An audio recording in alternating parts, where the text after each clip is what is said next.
This is OTC After Hours, where entrepreneurs unwind, talk real, and grow together. Welcome, everyone, to a bonus episode of the OTC After Hours podcast. The bonus. Maybe you're finding this on the podcast places, or maybe you're seeing this on Brian's personal page for featured members on otcnetworking.com. The podcast places, Spotify, So something about Apple this. Podcasts. Yes, you know, all the places where you get your podcasts. YouTube with tens of views. We bring some of the OTC after hours vibes to these interviews, but they're really for people to get to know you personally, for us to talk. Yep. Without all the Nathan distractions or Josh. Yeah. Josh, all of them. The jokes. Yeah. It might squirrels. be squirrels. Although it's hard to not do it ourselves. It's true. given the We're opportunity. squirreling right now. So. We are. So why don't you introduce yourself, Brian? Yeah. I'm Brian Horan. I'm a local financial professional here in the Coeur d'Alene area. I've been with the company that I represent for the last 15 years and never saw myself in the finance world. But I came from a food service background, and through kind of a confluence of events, I found myself there and realized sometimes people know their calling and pursue it. Sometimes their calling has to come and smack them in the face really quick. And then you go, oh, I'm on the wrong track. And you kind of pivot on purpose. But yeah, so I never saw myself in the finance world coming from food service, but I love the direction that I'm going in life. Are there any tips and tricks that you learned in the food service that really help you with finance? Yeah, don't be broke. No, it was the place where it molded my management and my leadership. Mm-hmm. Like the first leadership, and I'm sure you're going to bring this part up. I read books. That's actually my first question. No spoilers. Sorry, I apologize. I'm not wearing the proper shirt here. But no, I early on I was the type of person that I just got a job while I was a senior in high school. Mm-hmm. And I was one of those kinds that, my dad died at an early age. I'm sure we'll get into that one. But I started working somewhere, and then as I saw a need for, there's a need for a supervisor, I threw my hat in the ring. Didn't have any skills for it. I just wanted a raise, and that was the only way you can get a raise in food service. Right. Excuse me. And so I just always found myself going shift supervisor, shift manager, assistant manager, and kind of just worked my way up to where I went through a training class that I read The 1 Minute Manager by Ken Blanchard. Great leadership book, just how to be kind of quick and succinct. Yeah. And I learned a thing there, different strokes for different folks. So that is one thing that I've taken, as not everybody, you can't coach people the same. Like how I would coach you if you were a client or a teammate is going to be different than Josh or different than Nathan or whoever. Right. Because everybody's individual people. So. Yeah, it makes sense. So, yes, you do read a lot Leather bound of books. They smell of rich mahogany. Mahogany. What are a few ideas or lessons that those books have genuinely shaped how you approach your work and leadership? That's a great question. There are a few books that kind of stand out a lot to me. There's a book called The Slight Edge. I'm actually reading it again right now, and it's just talking about I won't call it an epidemic, but there is a feeling in society that people get the short end of the stick, or life's just unfair. Mm-hmm. I think when it comes down to it, life doesn't happen to you. Sometimes life can happen for you.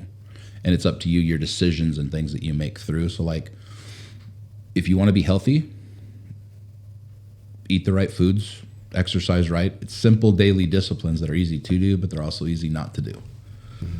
So that's a book I'm rereading again and getting a lot out of it there. So it's really just a matter of, it's not the person that's read the most books. It's the person that's read the best books the most. And there's just a few that just kind of stand out. Mm-hmm. And for everybody, that's going to be different. Like if you struggle with discipline, The Slight Edge is going to be really good. If you're struggling with purpose or you feel like you're off track, there's a book called Outwitting the Devil. You know, if you're trying to set yourself on a right track, there's a book called The Standard by Ben Newman. You know, just kind of standard over feelings. Like there's just certain things that there's no lack of books. It's just a lack of people reading them, you know? Yeah. So. What was the most impactful book that you've read so far? Is there one that really stood out where you're like, I'm going to put this on the top shelf? That is, from a faith standpoint, it's the Bible. Of course. Just knowing, like, and that could be an interview conversation for the rest of the day, but just knowing, like, having a direct connection with my Creator and just knowing kind of, I heard an acronym, Bible, basic instructions before leaving Earth. It's just if you look at that as a perspective of getting to know, but also there's some great life lessons and things in there too. So that's always number one. Anything by John Maxwell, you know, Failing Forward and The 360-Degree Leader. Those are two books that are huge. Most people are averse to failing. Mm-hmm. We're joking around. We want to be number one. A lot of people that are number one had to fail a lot before getting there. So failing forward, realizing that sometimes you have to suck before you're good. Yeah. So just knowing that when I fail, it's not fatal. Right. So that's a good one. And then 360-Degree Leader on like, how can I lead from wherever I am in the organization? If I'm here, there's people that I can teach that are below me. There's people that I can lead that are next to me, but I can also lead the people that are leading me. So those are just a couple that stand out good. So for that first one, the Bible. Author unknown, or you know, multiple authors, many one contributors, author, multiple contributors. Yeah. Yes. This isn't a joke, broad question, but I mean, obviously the Bible helps form a person's philosophy, and that's a big part of what we're talking about, right. Like how you see your life, where you're going, what you're doing, why you're doing it, right? All of those types of things. And in your time spent, how many times have you read the Bible? Are you talking cover to cover, or you just hop in there to specific books? Well, I've read the Bible I've read the Bible cover to cover once. Yeah. Other than that, there's studies. Right, you know? right. So, what's your philosophy of life? I'm assuming you pulled from the Bible. Is there putting it in? I hate to stump you. No, putting it in. Because I was going to ask, okay, what's the biggest thing you learned from each book? The Bible's a very broad book to pull one thing out of. So we are. I think I may have said this on the podcast, the OTC podcast, is that humility. That doesn't mean thinking of yourself less. Doesn't mean thinking less of yourself. It means thinking of yourself less. We're called to serve, and we're called to be in service to those around us, and to share the good news. Like that's our purpose, and everything else should emanate from that. The world would be a better place if more people embrace that. 100%. But that is it can be a very polarizing topic. Yeah. But I know for me, from my faith standpoint, and just it's relationship, not religion. And I think that could be a podcast topic in and of itself. But I think a lot of people get that misconstrued, that it's all about love. It's all about the genuine ness of making sure you're taking care of your fellow man, thinking of yourself less. Yeah. And how can you serve others? Well, we'll do TB talks on it sometime. There we go. Could be good. So, the second book, remind me. Failing Forward. Yeah. What's the largest lesson you pulled from that you remember? Your success is in direct correlation to the amount of times you fail. So if you try to avoid failing, you absolutely will delay your success. And I speak from success, or I speak from experience on that one. Because growing up and just kind of I didn't go into more detail, and I was like, I thought you were gonna guide me towards it. Just like how I grew up, like after my dad passed away, I grew up in a very... There's a time and a place we're talking about books. This is fair. Maybe we'll get into... We set the table with books, and then we'll get there's no guardrails here, man. into the meat. Then I'm just going to take it. We're off the clock. I'm just going to run it. Yeah. Tell your story. All right. Who is Brian? I like many walks on the beach. I'm kidding. Sunsets. Yeah, sunsets on the beach, sandcastles in the sky, and How I Met Your Mother reference. Perfect. Anyway, no, I grew up, after my dad passed away when I was 10, I grew up very hesitant to fail because my self-worth and my personality was tied to what I could do for others. Mm-hmm. And not from a service standpoint, but if they needed me to do something for them, I had to nail it. Right. And if I fell short of what I felt they wanted, my worth took a hit. So I tried to avoid that, and I would only do things I knew I could max out. Yeah. And that's not healthy. No. So I limited so I think that's why I think God has a sense of humor sometimes. And you know, like, oh, you want to limit your failing? Let's go into sales. So that's my biggest lesson was like, okay, the faster I accelerate my failure, the faster I can accelerate my success at the same time. Yeah. Makes sense. Yep. Last book. 360-degree leader. I asked for your favorite and you gave me 3, so. That's fine. I can't do things easily. No, I think I said it when I was explaining the book, is that the 360-degree leader, some people feel that you have to achieve like this level of leadership. Mm-hmm. And it's true. Like, you know, there's another book that I would recommend, The 5 Levels of Leadership by Maxwell again. That leadership comes based on certain things. I'll save that for another time. But the 360-degree leader, some people feel I can't lead until XYZ. Yeah. But you can lead from wherever you're at in an organization. Like if there's people that are newer than you, you can lead them in things you've already done. Mm-hmm. There's people that are to the side of you. You guys are kind of at the same spot. You can lead them in bet. Hey, you'll probably do this a better way. Right. But you can also influence the organization by making sure you bring up ideas and walk things through, and don't be afraid to, I'm not gonna say rock the boat, but don't be afraid to shake up the status quo and be like, hey, there's an opportunity here. It's not bad. It's just an opportunity for us to grow, and you can lead the people that are leading you. So, yeah, I like it. I like it a lot. They sound like good books. They're good books. So you've been married for 13 years, and just welcomed your son on Valentine's Day. Valentine's Day this year. 30 days old today. 30 days. Yeah, it's wild. Wow. First month down. Yeah, roughly. Lifetime to go. How has becoming a husband and now a father influenced the way that you think about money, responsibility in the future?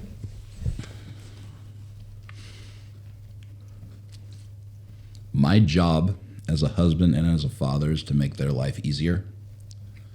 And whatever I have to go through to make that happen, back to the selfless piece. Mm-hmm. It's not about me.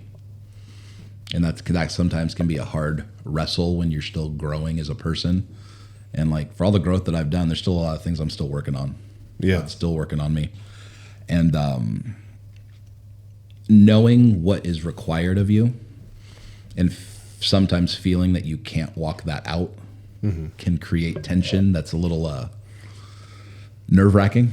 Yeah. And we're about 30 days in and I'm feeling it. But it's a good pressure. Pressure's a privilege. You know? So that's my biggest thing, is that security. Money's not everything, but it's also just as important as oxygen sometimes. And not from a materialistic standpoint. It's like, I've got to make sure that the basics are taken care of. Diapers aren't cheap. That homeboy went through 100 diapers in his first 30 days, roughly. And like, you know, all the parents out there know what I'm talking, you know. Right. It's wild to think like a case of diapers was used, you know what I mean? And that's a cost. Eventually he's going to be eating solid food, like that kind of stuff. So it's not, oh, I don't think I can do this. No, go do it. You know, so it's just a matter of just creating that security. Yeah. And knowing what you want and then starting to build your life that way. Like I've said, like congruency and like reverse engineering. Everything you're doing has to be getting you closer to what you ultimately want, what you feel called to do. And, you know, I'm a husband, a father, then a business leader. That's my main focus. Like family comes first, business comes third, but business takes care of the first two. So it's all right. It's all centered there. Yeah. So. I feel like a kind of a reoccurring theme with your philosophy so far has been this almost selflessness and a servant's heart. Were you always like that, or did something happen? Who were you before? That's a good point. And what led you to be in this state of mind where you really want to see everyone else's success as well as your own? I look at my life in a couple of different ways. So my wife and I have been married for 13 this May. We've been together for 17 as of last week. We met 17 years ago last week. And I used to teach drumline. So quick, let me give a back of where I came from. Dad, only child. My dad had 7 kids from his first marriage. So I grew up with a disconnect there because we didn't grow up, but I still had this great extended family. Yeah. And almost a football team. My oldest brother did play in the NFL. So very nice. Yeah. So yeah, we were missing we're too short of a 5-on-5 basketball team. But anyway, I digress. That's just a numbers thing. Dad passed away in 92. So I was right before my 11th birthday. And that set in motion. I didn't realize it until 20 years later. That set in motion life kind of being the way that life was. Mm-hmm. My dad was the sole provider. My mom was a stay-at-home mom. He passed away from a heart attack, and he had too little of the wrong kind of life insurance. A door-to-door salesman came by his work, sold him a policy that sounded like the most amazing thing in the world. My dad was like, "You're right," and he had a choice when he started talking that conversation. The agent could have sold, or he could have educated on what was needed to really build security for a family. Mm-hmm. He sold what was going to benefit his product, what was going to benefit his pocketbook. Be damned what happened to my parents. My dad passes away about a year and a half after that, and sold a policy that had a premium payment. They borrowed money against the face amount of the policy, so now he had a loan payment. That amount of money could have gotten triple the insurance coverage. And life would have looked different when my dad passed away. Instead of my mom getting a check for about $74,000, she could have gotten something much more that would have paid off the house. We wouldn't have lost it 5 years after he passed away. So just so many different things happened that my mom went from being stay-at-home mom to now sole money provider, trying to make this life insurance last. It's not enough to replace my dad's income. So much of this, I learned the struggle.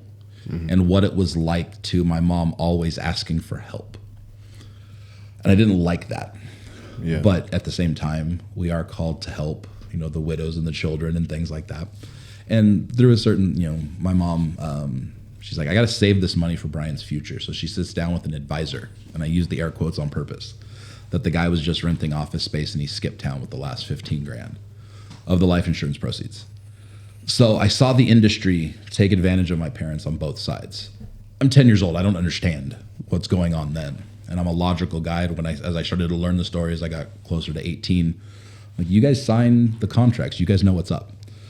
Then I realized, as I come into, the company that I'm with now, is that I got started just because I wanted to learn the education. For me and Amanda, we had just gotten engaged. But then I realized how the industry really operates, and I went, there's something here. There's a crusade here. Mm-hmm. So I stuck around and just learned more and realized, I went through that to where now I can help families in my community not go through what I went through. And I always wanted to get out of food service. I wanted to have a job where I could have afternoon lunch meetings and stuff of being an entrepreneur or having an outside job rather than being stuck in a restaurant. Right. And the opportunity came in to go into business for myself in 2011. And it just, a lot of things that were there slowly fell into place. So to answer your question in a long roundabout way, when I was teaching high school and college drumline right when I met Amanda, I always said that I want to help people become the best version of themselves, because I struggle with self-limiting beliefs and things. I still struggle with it to these days. To this day, it's not 100% right. There's still the struggle things. That's where I can't rely on my own strength. I rely on God's strength. But I don't like people setting limits on themselves. Now, granted, I can set a limit on myself and defend it. Like I become a very great defense attorney when I'm trying to, defend my limiting beliefs. But I'll be the best prosecutor to help you break yours. Yeah. So that's the biggest thing, is that I don't like people setting limits on themselves, because I struggle so much by limiting myself. So Well, you can understand it. 100%. And like if I know the torment, or I know I'm not gonna say torture, like if I know the struggle that can be, it's just a matter of what you focus on grows. And if you focus on winning, if you focus on like what you truly want, and allow yourself to feel uncomfortable while you're growing through that, that's the thing I think a lot of people miss these days, is that they're just like, oh, woe is me. Oh, I took, the short end of the stick. Life's not fair, that kind of stuff. So I don't like that, because that's becoming more the norm rather than the rule, or more rather than the exception. And it's unfortunate. Right. Well, it's easy to feel bad for yourself. Yeah. Woe is me. You've mentioned that part of what drives you is helping people who feel stuck financially get unstuck. When someone is overwhelmed or unsure where to start, what do you think they need to do first? Don't isolate. Like, talk to somebody. Yeah. Like, and I know that can feel very, who do I talk to? All they want to do is sell me something. That's where, like, you got to talk to a trusted friend, an advisor, somebody in your life that has what you want. Like, if you see somebody has a great financial life, talk to them. Yeah. They might not be able to tell you, oh, hey, here's insurance, here's investments, but they can at least talk you through like what you're thinking. Because where do we learn our money habits? Right. From our parents. Hopefully they're good. And if they're not, we just keep repeating this cycle until someone decides to break it. Yeah. So I think if someone's just like realize that, hey, there are avenues out there that you can talk to. Like if someone knows me, I can talk them through. A lot of what I do is help people repair their relationship with money. Because they're stuck, because they know they want to do something different, but their actions aren't getting them there. Right. So now we create, conflict. Well, embarrassment and broken pride also. Some people don't want to admit, man, I don't know what I'm doing. There's a big pride issue in there, unfortunately. Yeah. But a lot of it is, I've been there. Amanda and I had to put on our oxygen mask before we helped other people. Right. So we've been where they are. Well, who better to walk them through than somebody who's been there? Yeah. We've already done this one. Okay. You're also building and mentoring a team of professionals. What kind of culture or values are you trying to instill in the people that you're bringing into the industry?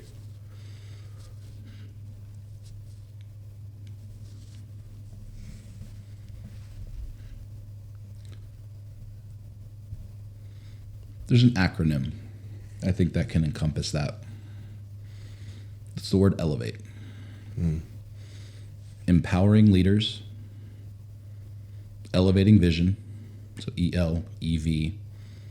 The A is the word and then T-E is transforming environments. So the empowering leaders, very few, and we talked about it before, a lot of places are fall in line, don't want to hear from the employees, the boss knows what's going on. So I want to raise up people that are stepping into leadership. I think our country's lacking leadership. And this is not a political conversation. I just mean leadership in general. No, the politicians are great. We'll just move forward. Elevating vision. I think a lot of people try to fit a vision for their life into the paycheck they receive, but there's so many dreams that are out there that are getting squished because people don't have the leadership to step into, or they don't have a place to elevate their vision. And then transforming environments goes down to something that I'm very strong on is, do you walk into a room, are you a thermostat or are you a thermometer? What does a thermometer do? It tells the temperature. Yeah. What does a thermostat do? It sets it. Sets the temperature. Which one are you when you walk into a room? Yeah. Thermostat energy is what I try to bring to every room. Am I perfect? No. But I don't want to come in and just I want to change the temperature in the room. So those things there. So taking that to the professionals that I'm teaching, you have to have a vision of like, I have a vision that I would love to see every family in my community be completely debt-free when it comes to consumer loans or consumer debt. I'm not talking student loans. I'm not talking mortgages. I'm just saying consumer debt-free in the next 10 years. That's a vision that I can share with clients. I can share with teammates that they can go, I can be a part of that. Yeah. Wow. Debt's the financial cancer in our country. Okay, I can have a chance to like help alleviate that for people. Let's go. Right. You know, I have a place to step into leadership. Okay, I can learn what it takes to fail forward. Have purpose 100% in your work. And it just be that genuine relationship versus transactional professional relationship. Too many people are like, what happened with my dad? Let's go door to door. Let's make a transaction. You're going to hit somebody logically, you know, hey, cool, great. But I want to build that relationship to where people know. People don't know how much you care. People don't care how much you know until they know how much you care. And I want to build that relationship with people to help them accomplish their goals and dreams. So building that into the agents that I'm training as well. Yeah.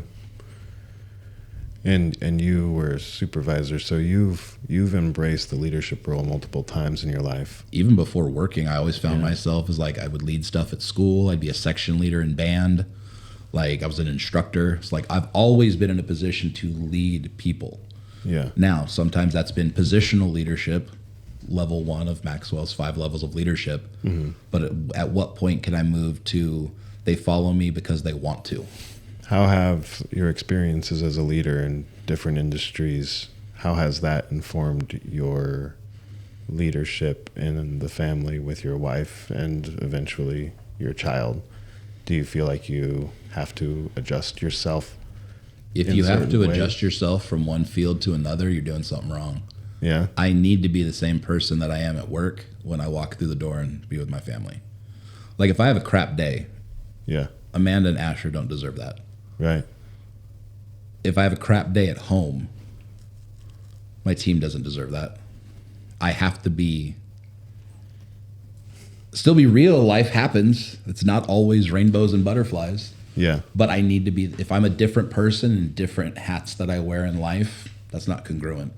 Right. So I have to be selfless, put myself first, you know, and that doesn't mean, like I said, I'm putting others before myself, and that's servant leadership. Mm-hmm. How do you think that you'll use your experience of having been a leader when raising your son? This world is lacking leaders, like I said earlier. Yeah. I'm raising him to be the man of God that he was created to be, and teaching him the ways. Like, there's no better leader in the world than Jesus. Mm-hmm. Just his approach. The meek shall inherit the earth. Like his leadership style. Like, yeah, occasionally he would flip over tables and stuff like that, but it was he walked it out. Yeah. So it's not like, I hate the thing, do as I say, not as I do. Right. Do as I say, not as I, yeah. So if I'm telling Asher one thing, but doing something completely different, that's not going to work. That's a hypocrite. Yeah. You want to lead by example. 100%. That's going to be the best way that you can get that across. So. In the next 5 years, do you have any specific goals that you want to achieve? Do you want to be in a different spot than you are now? 100%. Yeah, in the next 5 years, obviously. Or do you feel comfortable sharing? I know sometimes you don't put that out there. No, like I think I can use this as a time capsule to come back and go. Yeah.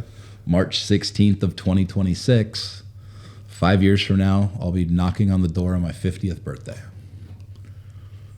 Asher he has just turned 5. I don't want to be in the field. I love what I do helping clients. Don't get me wrong. I love that part of it. Yeah. I love the coaching and the training and the mentoring way more. So I want to be training and developing and coaching agents to open up their own office, go into business for themselves.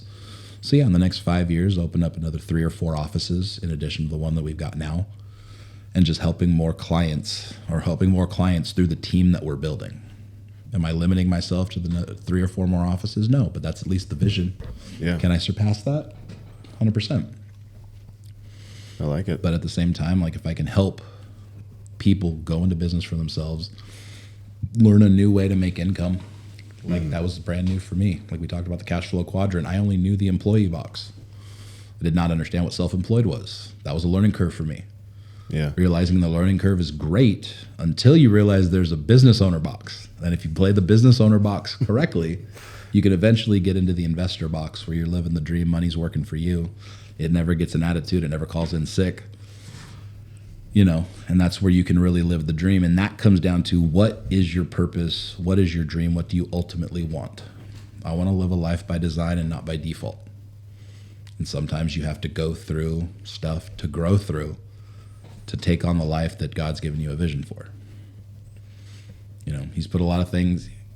When God wants you to grow, he makes you uncomfortable. And I am extremely uncomfortable right now. And I love it. Because like, I'm an analytical guy. I've said that numerous times. I can see what's expected of me. The walking it out part and like nailing it. Oh, wait, if I don't nail it right, I fail forward. You see, it all kind of comes back to now to where like it's, I get it. I walk it out. I mess up. I look at the data, move on. Yeah. We talked about, I don't want to go off on too big of a tangent. This isn't a normal episode of OTC. This is true. So the other day Tune in. So we're going to go more broad perspective here. If you were to give advice to any person thinking of becoming an entrepreneur or a business adjacent person, what would you tell them? Any industry. Why do they want it? Do they want the freedom of being their own boss? Because that comes with more responsibility than being an employee. Because you were told to show up at 8 o'clock, you get an hour lunch, you get to leave at 5. And if you didn't show up, you get written up. So you would do things because someone else was going to get mad at you. Mm-hmm. Do you have that same discipline with yourself? Are you able to turn off the autopilot? Are you able to like, oh, I might work harder now and get paid less, but I know where I'm going. So why do you want to be an entrepreneur? I had to answer that question after I was already in it because I got excited about the potential and I knew I wanted to do something different than food service. I didn't walk through like entrepreneurship. So I did like shoot first, questions later, like that kind of thing. Yeah. So I would ask them to why do they want to do it? If they truly want to make a bigger impact in the world, sweet. Find something that you know that you are good at, that you can make that happen with. But don't try to be an entrepreneur because you think that's what you should do. Like, oh yeah, it logically means I have more freedom and flexibility and options. Yeah, but there's like it's not a trade-off, but that comes with responsibility. Yeah. You know. So the warning is to feel it out a little bit. Yeah, figure it out. Don't just willy-nilly jump into it. And sometimes people like they lose a job and they've got to figure it out. Like Brad talked about, he was 7 years old and trying to figure out on one of the last episodes. I'm washing cars, I'm mowing lawns. Like some people just have to figure it out. And if that's your baptism into entrepreneurship, cool. Right. But if you're like Isidore, if you're thinking like Apollos from OTC, like they've got this idea, but they still are working. Yeah. Work through that before you leave, because don't jump into the pool until you know why and what. Yeah. I heard someone say yesterday, have the other branch in your hand before you let go of the one you have. Valid. Totally good. Totally good. Try. Yeah. Totally good. Yeah. It's okay to fail, but don't set yourself up for failure. Right. By Yeah. not thinking before you jump. Yeah. Well, I think that's everything I have for you. Okay. Cool. Any parting words for the audience? No. I think the one thing, if you are, I guess this will add on to the entrepreneurship thing. The only thing you can control in life is your attitude and your activity. So if you're going to be an entrepreneur, you've got to be excited about it, even though sometimes you might have a crap day. You gotta have a up and a down world kind of thing. And then your activity, you have to work whether you feel like it or not. And then if you're in the position of growing a team and different things like that, you've got to give your team an example of something to emulate. But you also owe them an environment where they can grow be an empowered leader, transform, elevate their vision, transform environments like that. You got to give them an example and an environment that they can grow in. So I think those two things just to remember is, I think that'll be a good way to wrap up this bonus episode. Bonus. Bonus. Thank you for joining us. Appreciate you all. Thanks, Brian. Yeah, appreciate you, man.